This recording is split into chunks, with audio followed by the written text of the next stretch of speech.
Assalamualaikum warahmatullahi wabarakatuh.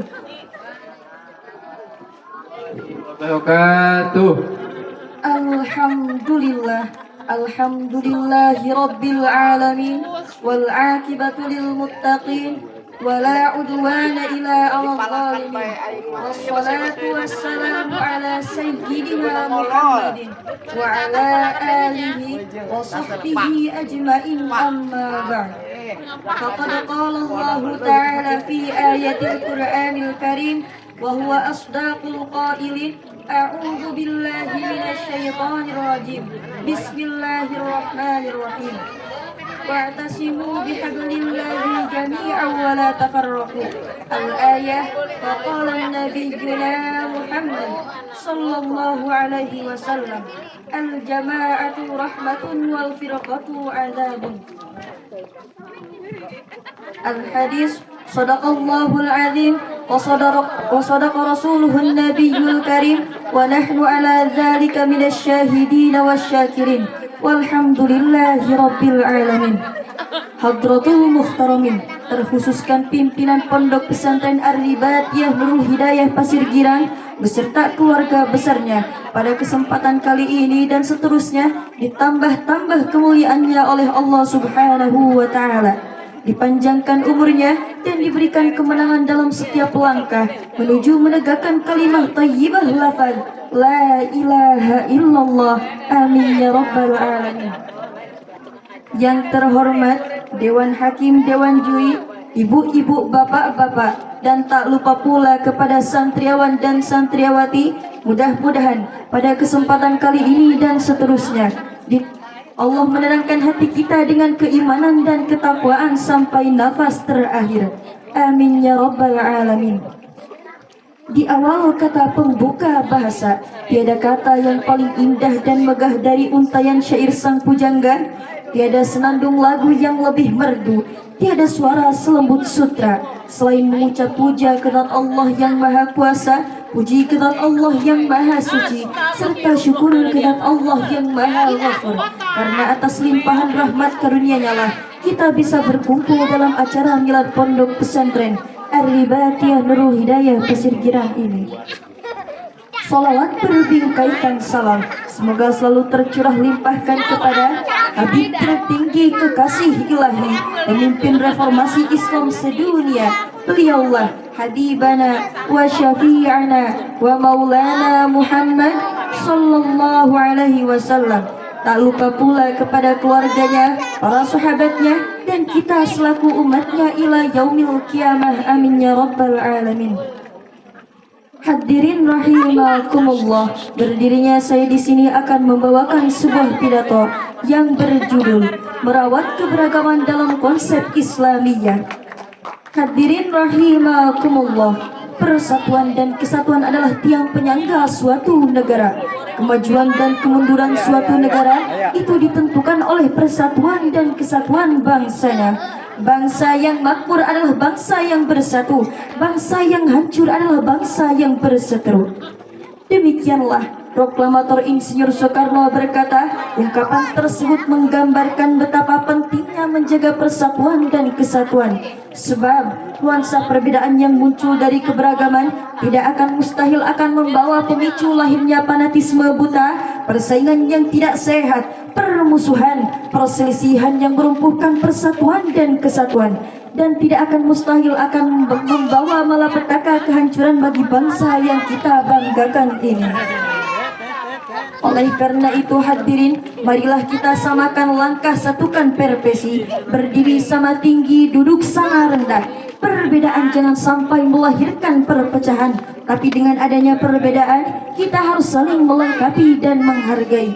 Hal ini sesuai dengan firman Allah dalam Al-Quran surah Ali Imran ayat 103. A'udzu billahi minasyaitonir rajim. Bismillahirrahmanirrahim.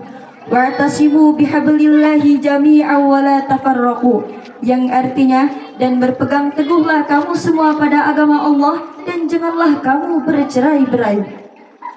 Hadirin rahimakumullah, jikalau kita lihat Jikalau kita lihat pada ayat tersebut, jikalau kita lihat ayat tersebut, itu menyampaikan sebuah hukum. Lalu, apa landasan hukum pada ayat tersebut? Jikalau kita tinjau dari fan ilmu usul fikih, la hukma qabla bi'atsatir rasul, tidak ada hukum sebelum rasul diutus. Akan tetapi Allah memberikan wahyu kepada kita, kepada nabi kita, yaitu wa'tasimu bihablillahi jami'an wa la tafarraqu. Maka setelah diturunkannya hukum, diperintahkanlah untuk berpegang teguh pada agama Allah. Naon dasarna bal ba'daha bimuqtadad dalil. Akan tetapi setelah diturunkannya hukum, itu menunjukkan pada wajib.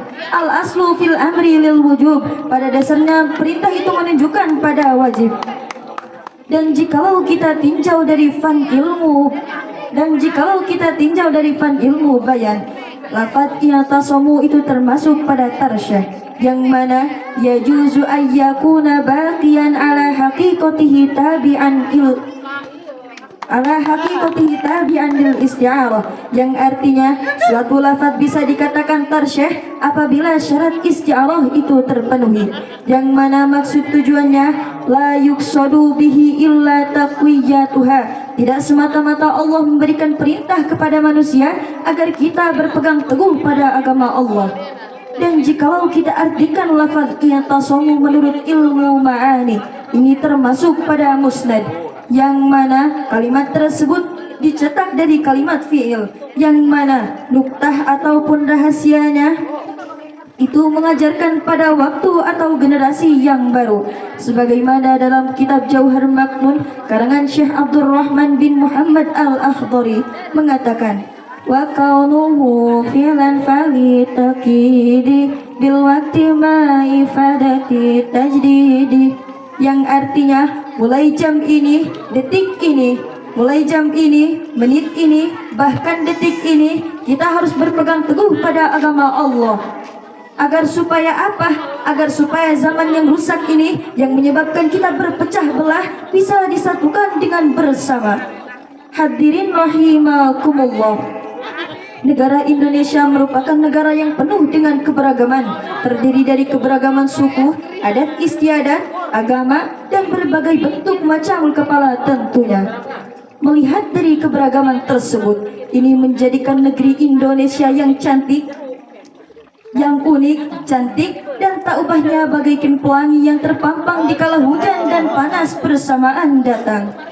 Hadirin rahimakumullah, terutama di saat-saat seperti inilah di mana keutuhan kita sebagai negara Indonesia benar-benar dalam tujuan, di mana Ambon masih bicara sendiri dengan RMS-nya, bahkan yang paling parah hadirin, yang terang-terangan membakar sangsaka merah putih dan mengibarkan bendera kejora di depan gedung istana. Bagaimana tidak, fakta dan realita di lapangan berkata, semua hanya mengedepankan keegoisannya semata. Organisasi yang diperkokoh untuk kepentingan pribadi, lantas pisah partai, putuskan tali silaturahmi, saling sindir antar golongan, saling hujat, saling hina sampai mendustakan agama.